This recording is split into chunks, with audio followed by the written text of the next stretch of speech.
Good morning, everybody. Have I got sound? You got sound. So welcome to the show, Jean. Thank you. And Kelvin, are you there as well? Good morning. I better ask because the last time you had to go to the doctor because you forgot about me. So, but I hope that you are safe and well, and everything is good with you. Everything is good. Yeah. Nice and busy, but everything is good. Yeah, and congratulations, by the way. Thank you.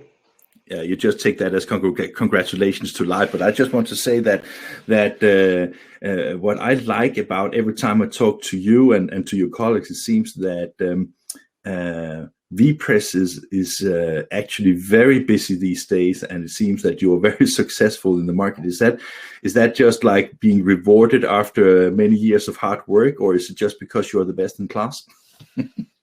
Obviously, it's best in class. Obviously. So we've been this month. So we're 20 years old. So we've been in the market a long time. We're quite progressive, and right now, we're doing this online. People are going online. People are looking for online solutions. So, it's what we do. So, it's not all bad.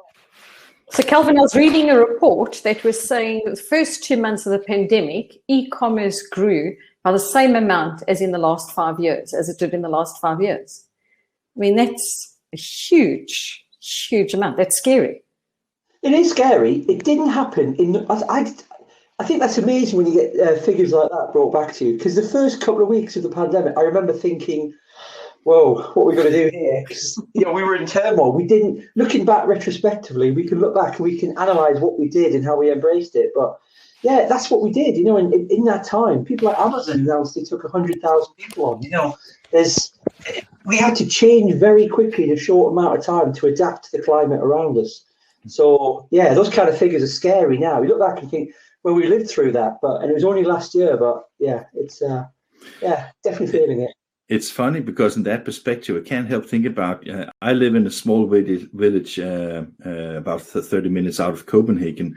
And, me and my wife, we spoke about the other day that should we go and buy at the local grocery shop, or should we just order online? And, I think the prices for online and in our local grocery shop is similar. So that was not because of pricing. And it was basically because we had a pretty dense week in the family life. And then she said to me, okay, but if we order online, we get it. It has a cost for delivery, not a very high cost, but a small cost to delivery. Yeah. And then we spoke about what it will do to the cities when people of convenience, because we have especially in Europe, we got so used to that the city centers of our old towns are very much situated around having a shopping environment, right? It will change a lot of things in the world, right? Yeah. Things are changing around us. Yeah, it's a different. It's I'll come on to it in a second. New normal, whatever you want to call it. But where there's also a fashion to buy local as well, though. We can go out and we need to get out of our houses. So to go to a local shop is quite an experience, especially here, just outside London in lockdown. I think that going to the local grocery shop is almost like an adventure compared to being inside for a week, right? Yeah, it is. It's like, raisins. Even taking your car out for a drive at the moment, it's because you've not done it. And I used to drive a lot of miles and fly all over the place. But now, when I've driven, the very little I've driven, this is kind of a new experience again. So yeah. But I was also just thinking that we spoke before, Kelvin, about shopper centricity, and people are having to almost predict what it is people are looking for when they go online. When you go to a shop, I always think I should just walk in with the amount of money I need to buy the stuff I want, because I walk in thinking I'm going to buy 3 things, you buy 20. And that must be killing retailers. But then if you look at the online experience, they must obviously be working on getting extremely creative to try and drive people to take extras in their basket. And because you bought this, that is just a whole nother world of opportunity, isn't it? Well, there's a good positive and there's a bad negative with what you just said there. So the good positive is we're in an on-demand culture. So everything now is about convenience. We're doing this now for the convenience of other people to log in and see us and hear us. You're buying things online because it's convenient for you to do that. But the thing is as well, when you go on Amazon, it's so slick, it's so fine-tuned. I can swipe and something will appear on my doorstep that day or the next day here in the UK.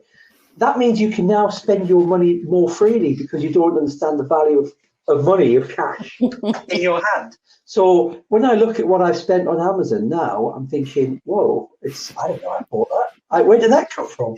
So, there's a negative and a positive. You've got to work around there. But yeah. I was thinking that maybe for most printing companies, that change is not as big as for normal retailers, because we have still shops where you walk in shops, both in everywhere in the world, where you come in with your order and you deliver and you get something back maybe a few hours later.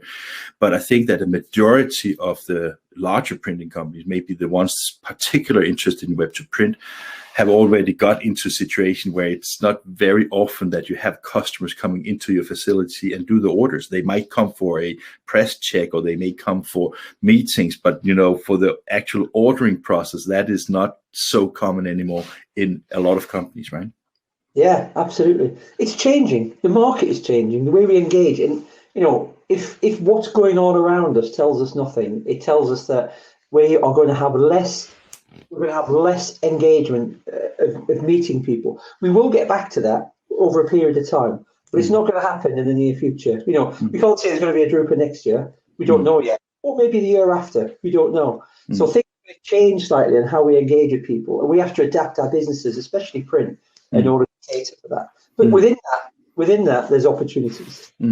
I can't help thinking about yesterday. I got an eye opener. It was not something that I didn't know, but it was an eye opener anyway, because Rick Bravo from HP, he showed a fantastic reason why time to market is becoming more and more crucial also in the printing industry. He showed a front page of, I think it was the Time magazine. Correct me if I'm wrong, Gene, but it was basically saying, it was a review that was published in the beginning of 2021, and it was a review of the most important things in 2019, right? And I think it was published around maybe end January, beginning of February. So you would assume that it's reasonable, up to date with the information. And when you looked about all the key facts that were stated as the most important thing for 2019, basically it was Trump. It was a lot of things in the thing. There was one thing that wasn't mentioned at all. You know what that was? Pandemic. Yeah. And that showed because because the COVID-19, the end of the editorial process for the magazine was in November. So and it was published 4 months later, right? So that showcases that the time to market do influence not just from the nice to have your printed invitations 2 minutes after you delivered it to your print service provider, but also the fact that we to some extent need to have a more current up-to-date information also in print if we want to compete in a digital marketing space, right? Without a doubt. I mean, look at where we were last January. Here in the UK, we weren't thinking about the pandemic too much. It was far away. It was in a far away land, and we weren't appreciating it probably as much as maybe we should. Yeah. And then it's come on board. So what was important to us then is very different to what's important to us now. Yeah. And I think what's important to us now will be different. And again, we've changed a lot more than I think we will appreciate and open up and admit to in how and we buzz around the new normal and digital transformation. This what we're doing now. This I used to do this very rarely. Now we do them all the time. All spoke so many times where it's been via this means, and it's not the perfect means. This is a means to an end, and the end is when we get back and we can engage on a more human level. But for now, this is the way we've got to work. We've got to adapt. We've got to do this. We've got to keep doing what we're doing now and move forward, because that's human nature. We actually had a small webinar before Christmas that was that's what's next. That was about the exhibitions, and Mark Supers from Printing United, he said that the hybrid events is something that we will see more of in the future, because, as you say, we have been Zoomed and webinared more than ever before in the past year. But it has also, that obviously also given a lot of advantages, because you can execute faster on sharing information and communication like that. And then the physical ones, I think actually the hybrid, where you combine those tools in the future, especially when the software gets a little bit better than most of the things out there, including Webinar Jam and we are using, and Zoom and Team. Good, but not good enough for having a real interaction with people, I think. But the combination might be interesting. And I was just thinking, if you look at web to print, for example, which you are in the core of, do you think that you can see combinations of these kind of electronic engagements also in the web? I mean, you know that a lot of customers may have a chat bot, or they might have a electronic receptionist where you can talk to people, things like that. But will that be a more integrated part also from a software perspective, you think? Yeah, I think software is going to change to embrace what we're doing now. I'm speaking to you as an older guy now, unfortunately. I think I'm older than you. No, I'm older. No. You're the young one here, Kelvin. Well, geez, we're younger than both of us. But the thing is, I resist it. I'll be honest with you. I resist it. The chatbot talking on a website. I still like speaking to people. If Vpress, you ring up, you speak. Yeah, I hate the chatbots. I always try to avoid them. You say that, but I tell you, a couple of weeks ago, I mean, on WhatsApp, you weren't using voice notes, and now you've become an expert. So you're changing with the times. No, that's because of you, Gene. I hate chatbots or chats on WeChat because of one thing. You can't go back in history. You can't search in them. You can't, if you have all the multiple channels, you can't find information in these easily. Not right now, but you better believe we will be able to. But, that question's a good one, because I'm in sales. I sell. I bring web to print happiness to people. I find a solution. This is great, and I'm adapting and I'm changing. And I mentioned, because I'm a bit older, I'm not Generation X or Y. But for me, getting in front of people is where it's at. Getting a sale, going in there, meeting people's objections, showing them how engaging with people. I love that. That's in my DNA. I want to get out. I love the print industry. When we go in the Irish bar, I love engaging with people. I like the humour. I like the conversation. The industry is a fantastic industry that we're in, and I miss that because it doesn't always come through in this medium. This is great because this is a transition period until I can get back in front of people and start speaking to people. So for me, chatbots and doing that, I think they're going to be great for some people. Probably a different generation to me, and I will do my best to embrace them, but it won't take away the human engagement that I think we all crave for right now. Before we are going in to see your presentation, we have a few things. First of all, I just want to disclaim here in public that Gene, you and Kelvin are working professionally together as well. Can you just, so people know and what to expect, and so they know where you are at, how you work together? So I am a consultant for the industry, as you know, and when the pandemic hit, all I kept getting asked was, we need to go online. What can you recommend? What can you suggest? And from my time when I lived in the UK, obviously I played golf with Kelvin, knew Vpress. I met him in the pub a few times, but when I started investigating for clients, and basically Vpress weren't very active in South Africa. They had 1 or 2 deals, but they didn't have a partner here. And I guess, from the conversations got, a bit deeper, and there was a great opportunity. They needed representation here. So I look after Middle East Africa for Vpress. And I got to say, we're off to a great start. There's a lot of interest, and we are a bit behind in South Africa when it comes to that. So very new here. But then again, Vpress has just proved to be the right partner, which is exactly why I hooked up with him. Okay, I think that you more than disclaimed. You actually made a pitch here. So please, audience, please disregard the past 3 minutes of this session, because I just wanted to Kelvin and Jean to acknowledge that they're working together. We made a film on a remote basis, Kelvin, last week, and with everything that relates to Vpress, and Inkjet is always last minute. But it turned out pretty good anyway, right? So I think that before we're going to have a presentation from you, I think we should meet Sarah from Route 1 Print. Just before we see the film, who and what is Route 1 Print?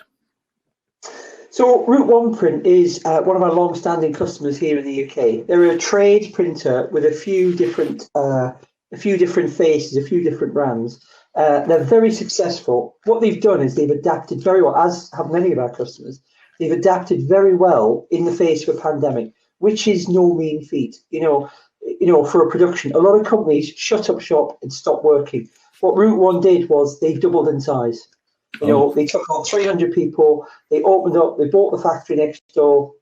They're quite well known for being innovative. They've got the jet press in regards to Inkjet. They've got HP and they've got Lander, you know, so they're looking for different ways to fulfill the trade market, but they're exceptionally busy. They've embraced online, and they're a good case study for us, and a great fun company to work with. Great. Let's turn off the cameras and sound, and then watch the video with Sarah, and then we will get back to you in a second.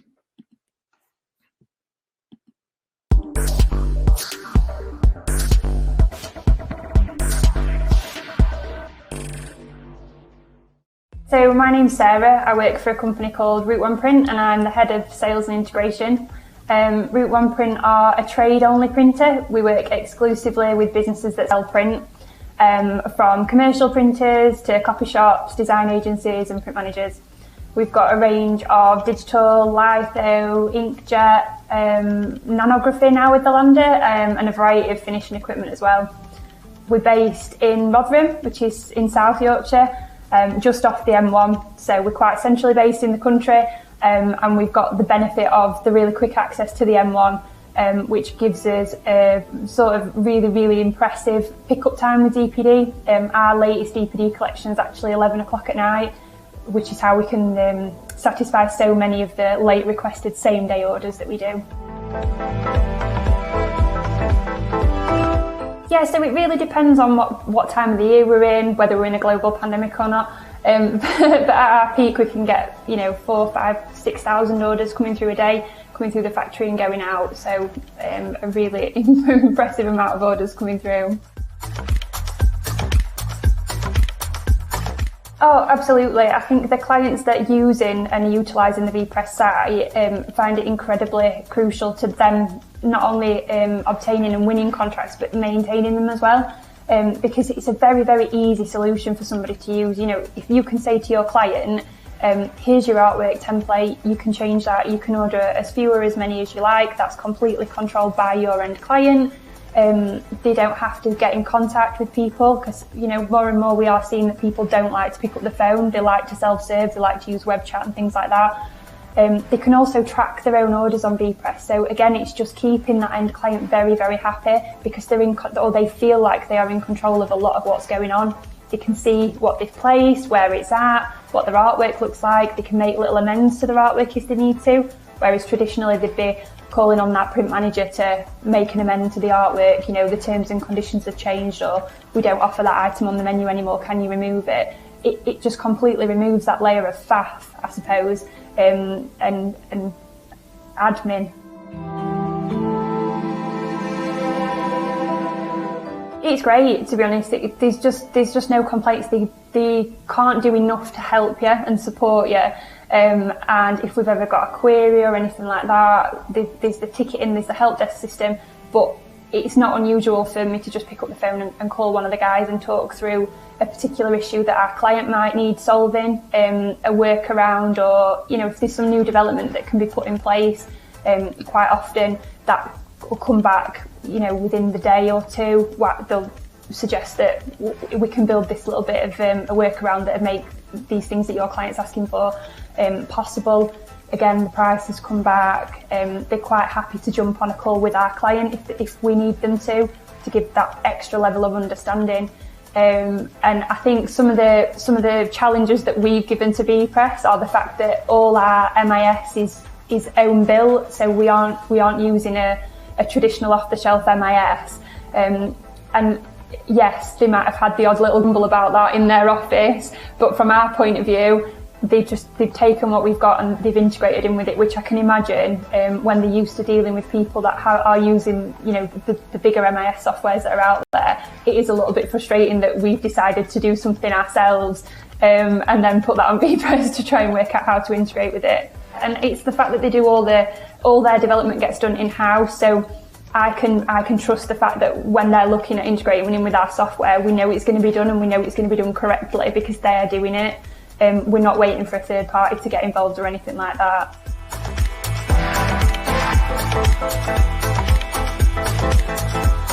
Yeah, so the Vpress sites in general have helped us develop with some existing clients. They've helped us get in with some clients who were already dealing with Vpress, and as we've started talking about Vpress more, they've approached and said, oh, we've got a Vpress site, so that's great for us because we can say, well, we're already integrated, get our heads together, speak to our account managers at Vpress, and very quickly their orders can be coming directly onto our site, which again saves them a massive process from their point of view.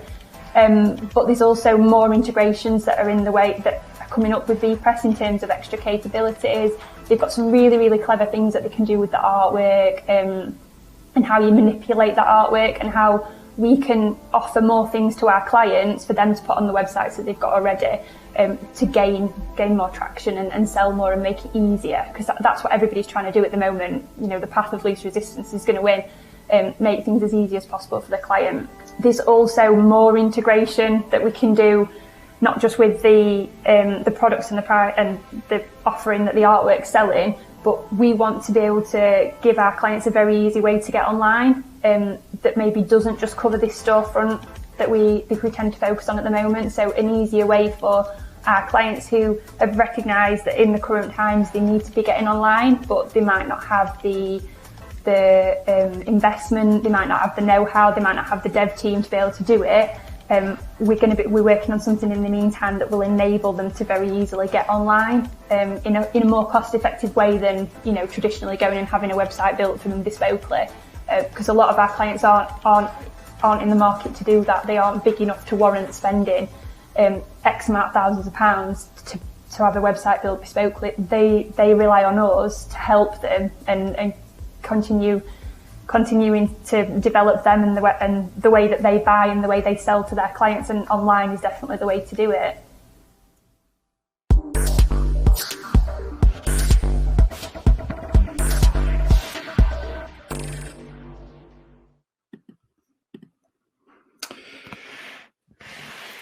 I take, Kelvin, that you can't be very unhappy with that statement, right?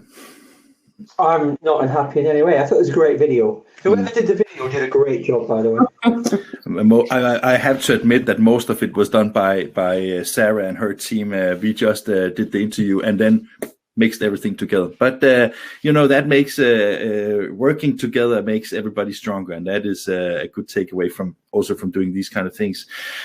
We basically right now, Kelvin, I think that you should take it away with your presentation. I have uploaded things. I hope it works for you. Otherwise, Jean and I will still be listening and watching. So you just say help if you need us, right?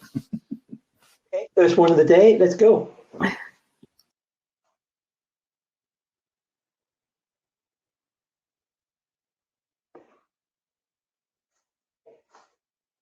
So, Morten, can you see my presentation?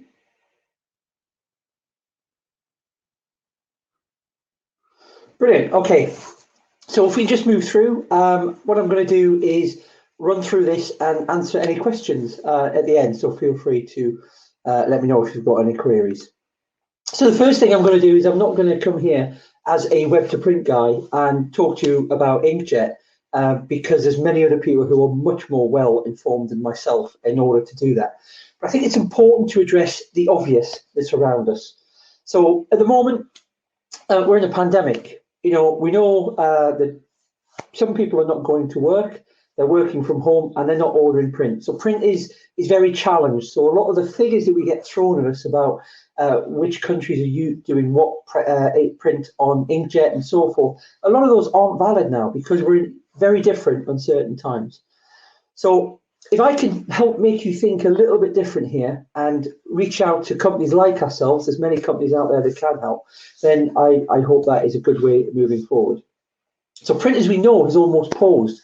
The way that we do things has changed. So, what we have now is something called the new normal. And love or hate the term, it is a term that's out there. And it's good enough for now to describe where we are.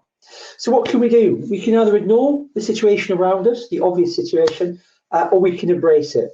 And if you want to embrace it, then I truly believe that online can help, and indeed can help the Inkjet market in creating orders. So I'm going to cover off why online is important, even for Inkjet, what digital transformation can mean to us, why we should be aware of it, where Inkjet meets online, and show you some potential opportunities. And these are based upon client opportunities that we're working with at the moment. And I'll show you samples of how these work. So it's going to be interesting to me to see if this works on this platform as well. So I'm very excited about it. So starting at the beginning, why online? Well, our customers in the market are 24/7, 365. The problem that we've got is that most printers are 8 till 6, 9 till 5, Monday to Friday. So we have to change the way that we work to engage with our customers. And online opens that door. It's like a storefront that's closed at weekends, and it shouldn't be, because online can optimize those jobs and have them ready to go into production. So those kind of jobs can be feeding Inkjet when you are ready and you've got shifts running. So price is key. Price is key for any job that's going through, and when people are looking at print, people are going to be looking for the right job at the right price, and they can do that online. And as we were just talking with Jean and Morton before, online is the new normal. We are at home at the moment and we're ordering. I think things will go back to some kind of normality that we had, but it won't be the one we experienced before. It will be a new normal where there'll be a synergy between what we're doing now and how we want to engage with people. And I think the ability to procure online, which was already changing, will prevail. This was testimony in the fact that corporates now are using systems like SAP, Ariba, Coupa, Oracle in order to procure print. That was already happening for the last 10 years, and that will carry on moving forward. So what's happened is the situation that we're in at the moment is being accelerated. So the change was always there, it's happening faster. And that was also mentioned by Jean when she mentioned that we had 2 years online growth in 2 months. So what this gives us the opportunity to achieve automation. So automation gives us efficiency, so it allows us to do more work to a greater level, but it also equals profit. So that word automation shouldn't be something that's avoided. Sarah mentioned in the video there that they've built their own MIS and we feed orders into it. This is very straightforward, basic stuff. And if an online channel can fire orders into your workflow, then your workflow or MIS can optimize those jobs for your Inkjet. And those Inkjets need a lot of jobs in order to pay for themselves. The next point is we're international. So at the moment, we're talking here today, the three of us, we're in 3 different countries, almost on 3 different continents. But people are trading differently. That's the really good testimony of that is you've got countries in Europe like Italy and Poland who are real production powerhouses now, also in addition to the UK and Germany. So people are trading differently, and contracts are being awarded to providers who can offer print for Belgium, France, Germany, Poland, and the UK. And there's a need for internationalization, so people are accessing it. And the other thing that I'm going to emphasize here as well is mobile. So mobile is just growing and growing. In one of my previous presentations with Jean, we mentioned that South Africa is one of the fastest adopting countries for mobile phones.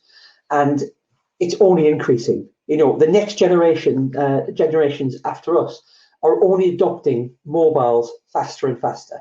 So any solution has to be mobile responsive, meaning it will fit onto a mobile device to facilitate ordering. And that is another channel. So it comes back to this word I mentioned before, convenience. Amazon is successful because it's convenient. It's convenient to go in there and order something in a time frame at a price by not doing too much. All I've got to do is swipe and it'll be delivered in almost 24 hours. And that's the whole thing about everything we do now. It must be convenient, and mobiles are driving that convenience. So round about here, it's worth talking about digital transformation. So digital transformation is something that has been occurring for at least 10 years, 15 years, maybe going back to further than that, the early 90s. And there's three things that really affect us in digital transformation. So I'm going to summarize in a very simplistic way. So the first thing is cloud processing. So we hear about the cloud being around us. We're using the cloud now. When we come off here, we'll be using cloud email. We'll be doing lots of different things. Within the cloud, you've got access to unlimited supercomputers, unlimited processing, unlimited calculations that can be done. And it's safe and it's secure and it is reliable and it's backed up in the cloud. So, it's something that we can now access. So we've got this huge resource that we can tap into from any device. Even our watches on our wrist can tap into this resource.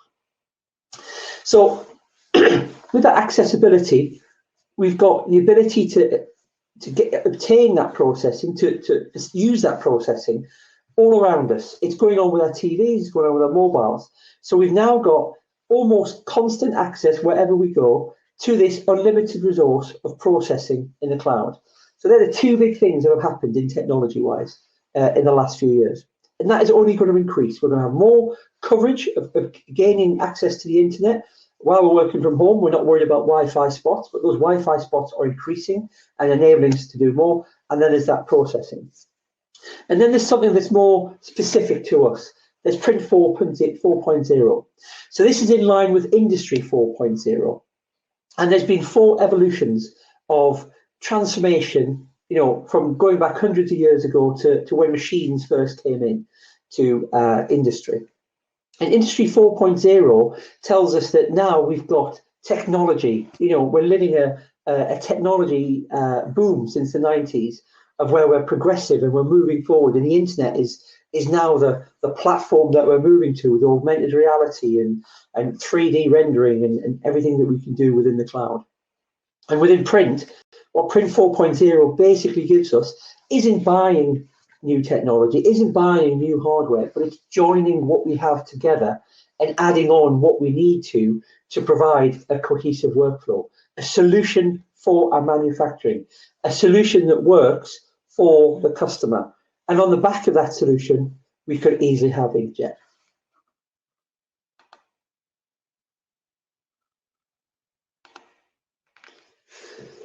So where does Inkjet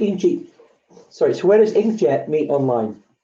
The truth is the buyer does not care. The person who buys the print isn't really interested in whether it's Inkjet or not. And for me, on my particular journey, 2 years ago, I was at Hunkler and I saw just how good Inkjet had come along. I was shown by Rico, their latest press, the quality that was coming off. But the people purchasing print, they're not really concerned of how it's being printed, because there's no reason for them to know. They don't really have any requirement to know, because what people want now is they want quality. They want quality that can go back to their stakeholders and say, here is a job that you need. It's been sourced and you can obtain it. If you're buying on a B2C website, printers don't need to have a kit list now. You don't need to know what presses there are. People want print. They're expected to be good. They expect it to be delivered on time and at a good quality. So quality, price, and time are drivers for these jobs. So these are key considerations, and online facilitates that. It really does. And the production environment now is commoditized. So when people argue against the fact that print isn't a commodity, it's something that we should feel, we should embrace. We can still do that, but everything we do is a commodity. This presentation is a commodity. You can go online, you can subscribe. What we buy, what we use, we are commodities. This is how the industry, how the world has changed. Once you accept that you're selling something online, you're selling a solution that delivers a print job on the end of that. It is Absolutely, it's like switching the lights on. It's amazing, because then that allows you to be able to take your product to market. And here workflow wins. You know, web to print isn't the answer, MIS isn't the answer, workflow isn't the answer. But bringing this together and having a workflow that works for you is the answer. So, you know, people are placing orders for print, and your workflow should be directing those jobs to where it's optimized to go. And again, I'm not an expert in Inkjet. You know, my background is web to print, but I know that some jobs are just not viable to go onto Inkjet. But also there's some jobs that are optimized to do this. And I used to think it was direct mail and trans-promo, but now it's personalized menus, and hopefully I can show you that in the next couple of slides. So what are the market opportunities? A good thing to consider here is that it is now easier than ever to connect to your customers. Now, that may sound a little bit crazy in this current climate, but for once, all your customers are in one location. I'm at home, Jean's at home, Morton's at home, or in the office. You know, so we're all located, we're not transient. And beforehand, you know, terms like eCommerce, mobile commerce were paramount, where people could connect on the move. But here I am. You can connect to me, and you can sell to me, and I can sell to you. And we now have the internet, so it's easier to connect to the internet via the internet than ever before. So, you know, although we can't write to people without adhering to GDPR and various different data rules, what we can do is connect to people and find out what they want to do and get the message across of just how important a medium print is. So Morton, if you can just play that first video. Sure.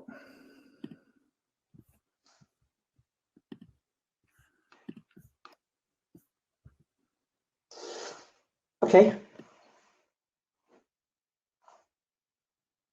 So what we've got here is we've got a basic example of e-commerce. So I've emphasized the fact that mobile devices are key. So what we're doing here is we're looking at a very basic Vpress portal. I'm coming down here and I'm looking at something that's got no relation to Inkjet, just to give you the look and the feel of something that's visual. So I'm selecting a t-shirt on here, and you can see there's a print job that's there. I think these t-shirts are printed on a Ricoh t-shirt press, I believe. And what I can do is I can select a color, which I've selected white, and also a size.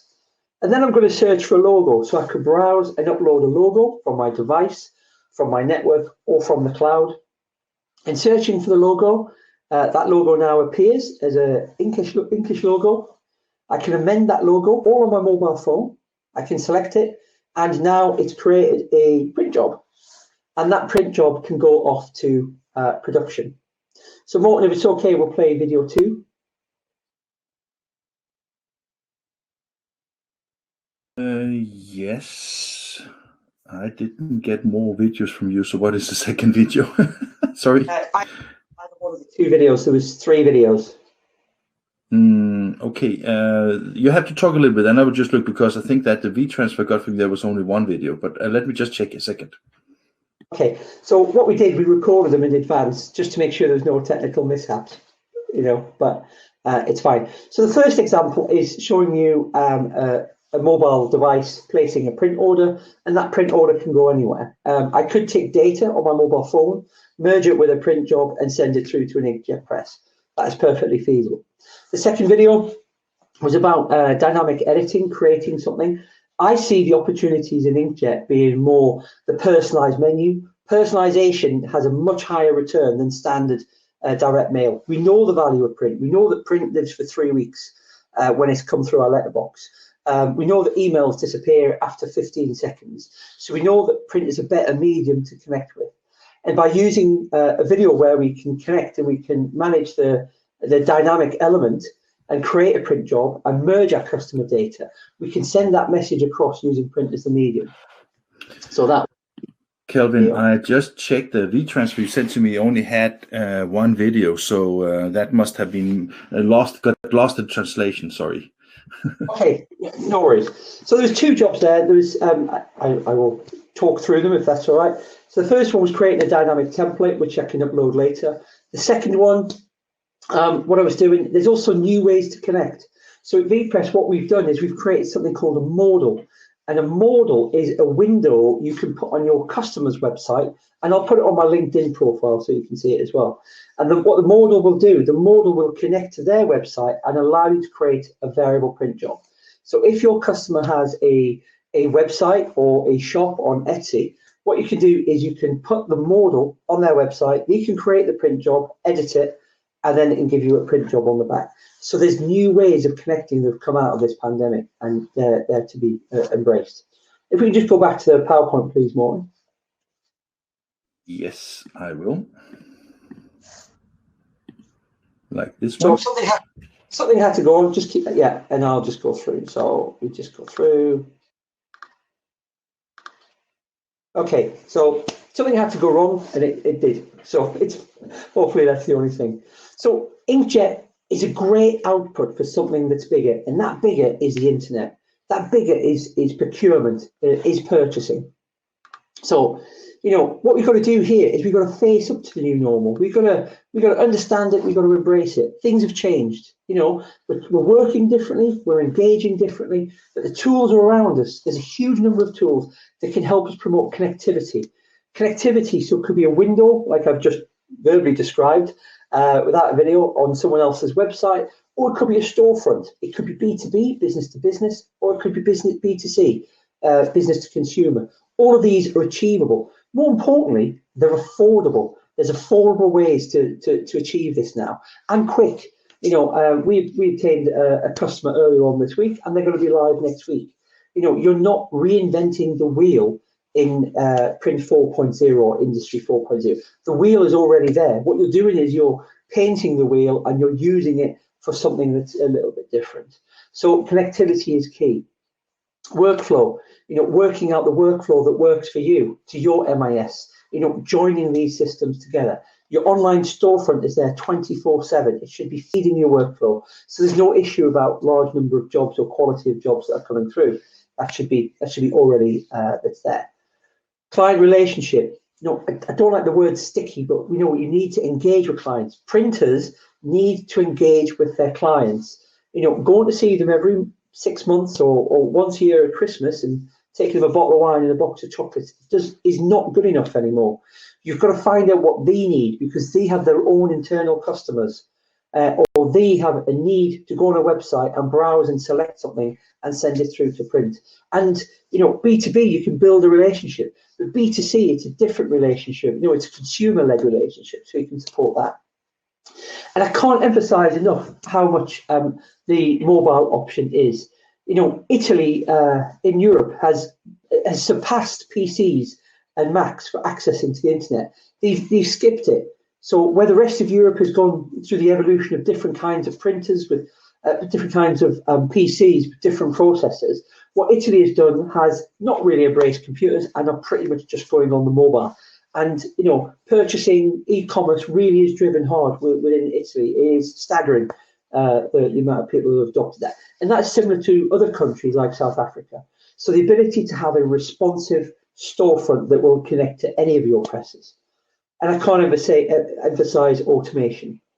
So automate. You know, not everything that's coming into the print factory, but if you automate the basic, straightforward jobs, the simple jobs, the jobs that are coming through where they need the mundane effort in order to facilitate them, it gives you more time and scalability to focus on those jobs that are higher value. So I hope that was informative. Apologies for the videos. If you want to connect to me, please, I'm an open networker. I'm on LinkedIn. Vpress is online. Please come and talk to us if we can help in any way. You know, that's the first start of engagement. You know, we're here to help. Thank you for a wonderful presentation, Kelvin. You are a very modest man, I must say, because in my opinion, you are a rock star, because you didn't even mention the Crown Pop as far as I remember. Yeah, the thing is, the Crown Pub is not about Vpress, and I openly welcome any web to print rival. I've been told not to use competitor. Any rival on web to print. Set the Crown Pub up, because we spend most of our working lives we spend most of our lives in the print industry, and it was to make sure that people are okay. It was to make sure that there's something there for us to engage. The reason why I mention this is because when you say that you're an open network, you are actually one of the most open and honest persons I know about. And I think that also some of the private conversations you and I had shows also that you have this this fantastic curiosity, and I think that is also the passion and what drives also the Vpress. That was why I was mentioning it. So to the audience, do reach out to Kelvin. I'm pretty sure that he will answer, maybe not the same day, but eventually I think he will. So Kelvin, I can't help because I have worked with, I have worked with web to print for a very long time. But I remember the first time I saw that was actually when I was working for Xerox like 20 years ago. And I remember I think it was some Israeli software. And when I saw it, I was just like blown away by the fact that you could order online. That was before it was a common thing. And I remember that what kept my company, or the company I worked for, not investing in it was actually the price point of that software at that time. Because, at that time you didn't have like crowds of people coming into your website every day to order print. You would have been a first mover 20 years ago. That is not my point here right now, but because today when I talk to people about web to print, one thing is the investment, whether it's a license or it's a subscription, but it's the amount of work to make it work. How are you approaching that part of it? I probably don't agree with that question. Okay, let me phrase it differently then, because basically I'm asking because if you set up a web storefront and you need to have letterheads, business cards, envelopes, brochures, postcards, posters, whatever it takes some effort to actually define all these products, to create the artwork, to make sure that it works, have the right descriptions, setting the right price schemes, and all these kind of things. How do you help people with that? Well, we have managed services, so with us it's very easy. We don't make our money selling the software. There's the shocker, right? We're not going to sell. There's some great software out there that's 100,000 euros. That's not our software, right? We're not going to sell it and run away. We have a totally different model. You buy towards the software, and then the success of the software as you embrace it is where we make our money. So we have to stay close to you. Client relationship. We have to stay close to you using it. We have to help you use it. We have to support you with your customers. We help with tenders. We help with client demos. We don't ask for a PO before we speak to you. We have a different approach, and it's not the get rich quick scheme that a lot of technology companies like Facebook, LinkedIn, great. What they do is great, but what we do is, for us, it's long-term engagement. If the software works, we make money. We're absolutely open about that. If it doesn't work, we don't make money. So the success of the customers using our software is intrinsically linked to the performance and the customer service that we give. Now, I'm a realist. It doesn't work for anybody. There's printers out there who shouldn't go online. I'm sorry, but all they're concerned about is that there's no money in print and they're waiting for the fax machine to come back any day now. Shocker, not going to happen. Right? So if you want to look at doing things differently, we can help, but you need to have some kind of willingness to do that. And a lot of people now have done something and it hasn't worked, and that's where we can help and add value to help make it work. Can I ask a question? Go away. Inkjet Week, that's what this is about. Now, I know so many people are saying, oh no, web to print, how can it work with Inkjet? It's for small devices, it's more for your toner devices. Inkjet is bigger and a heavy animal. But yesterday, interesting enough, we had Solo Press and their whole print shop, be it Litho and the Inkjet press is run online. So just kind of give us a bit, because Sarah just showed on their video as well. I mean, they've got huge presses there running with Inkjet. So can we just touch on that a bit? Because I know that's something that gets asked continuously. Inkjet is too fast for a web to print solution. How can anything be too fast? Yeah, so good example. So picking Sarah. So Sarah, I think they've got 2 jet presses at their site. One of the things that they do, one of my early introductions, I used to rule being in print industry for 25 years. 25 years ago, Inkjet wasn't what it is now, right? So not really being a production guy, I've kind of dismissed Inkjet. Like I said, until I had a light bulb moment 2 years ago. Danny Neri, who's a friend of us all, showed me around an Inkjet press. He said, tell the difference. And I couldn't tell the difference. So, it was great. So 2 years ago, I started looking at it and I thought, wow, this is menus, data. Everything we do is data driven now. Amazon have got your data and we don't care about it because it's convenient for us. So, imagine if a company like Amazon used that data to reach out to our customers and created a personalized job, personalized menus coming through the door, flyers, mail shot, not just the old black and white trans promo DM that used to go through that used to be synonymous to Inkjet. So, personalization and print is amazing. There is an opportunity. And then, you look at what Route 1 did. So on their early business cards with Inkjet, they used to have these black lines on the bottom. And I used to say, I remember saying to Sarah and her team, that doesn't look very good, does it? You got, what is that, a print job that's gone wrong? And she said, look at it on your phone and zoom in. And I zoomed in. And what it was, this has been printed on Inkjet. So far. And those kind of moments are producing business cards. It's a business card.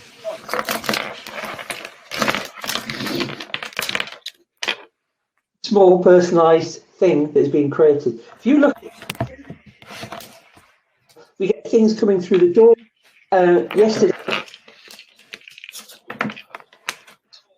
size, but they sent it out in a personalised box to get through the letterbox. So, the opportunity in the market is phenomenal, but personalisation drives the jobs. And if you're online and you're getting jobs from 100 different sources, and each one's sending through, I don't know, somewhere between 10 and 100,000 jobs with VDP, I'd say Inkjet's going to struggle to keep up with online. So there's a different view, but I'm the online guy. So. I have to get back to you on my question about setup, Kelvin. I'm sorry that I'm so annoying. But there was a reason for the question, and that is because I think that Mark Stevenson from Fuji film was having a relevant question, and that is, I actually talked to you about it before we started, is that where because if you look at it from a PSP's perspective, all you have said is totally fine and aligned with also where I think it's going. But we hear a lot of abbreviations like ERP, MIS, CRM, V2P. You have to have a dictionary to understand what the fuck is going on, to be honest, right? and I'm just wondering, so if we look at, let's say that we have a storefront. That obviously is where you meet your customer online, right? Yeah. Then the files get into your system. Quotes and production can come from an MIS system. Financial data can be to an ERP system or financial system. Workflow goes to InFocus Switch, for example, or whatever system you have. There's so many IT touch points. So how do you get, where do Vpress, for example, and Coreprint, where do you end your journey in that perspective? Great question. So it has to be flexible. So I think InFocus Switch are on after me, aren't they? Yeah. So great system. So we let them answer that question, so you don't have to, right? What we can do is we can send the job to InFocus Switch and he can do the heavy lifting in production. What we do is we do the online engagement. We give you an access point that you can set up. I can set up a storefront in 20 minutes. Now you can challenge me on that if you want, but I'm a sales guy and I have to do that. I can set up a storefront with no products in 20 minutes, branded for you. And one of the videos there showed you a little bit of that, but I'll put those on LinkedIn so you can see them later.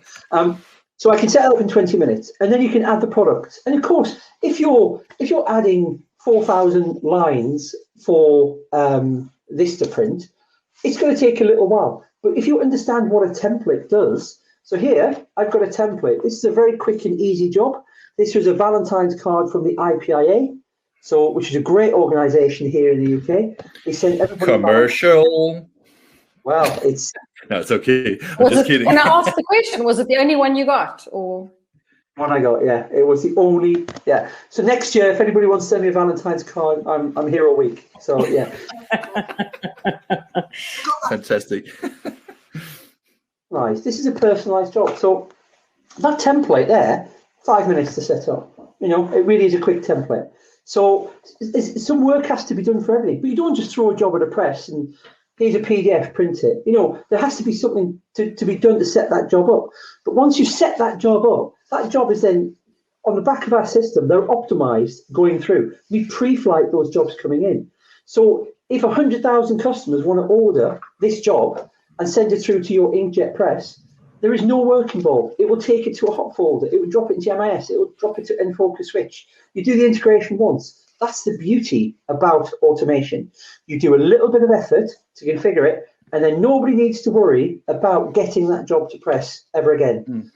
But and I take, and that is, I'm not trying to be provocative, but that is actually also the beauty of the integration part, and which is something that I also know that Toon and Andrew will emphasize in the next session, and that's the fact that you don't have to do the task repetitive, because if you have the system, the data in your MIS system already, you can bring that back to the Coreprint, right? And that is what I'm saying, that for printers wondering about setting up a web-to-print solution, they basically need to have a supplier where they have reduced workflow, also in not entering the same data multiple times, and, you know, for errors and faults and things like that. That is also quite essential, isn't it?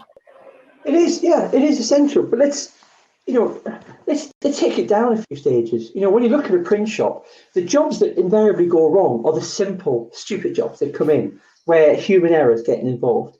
And, you know, as humans, you know, when we do the repetitive work, the keying in, the typing, you know, there's just, you know, we make spelling mistakes, we make errors of judgment, and we get tired. We're human after all.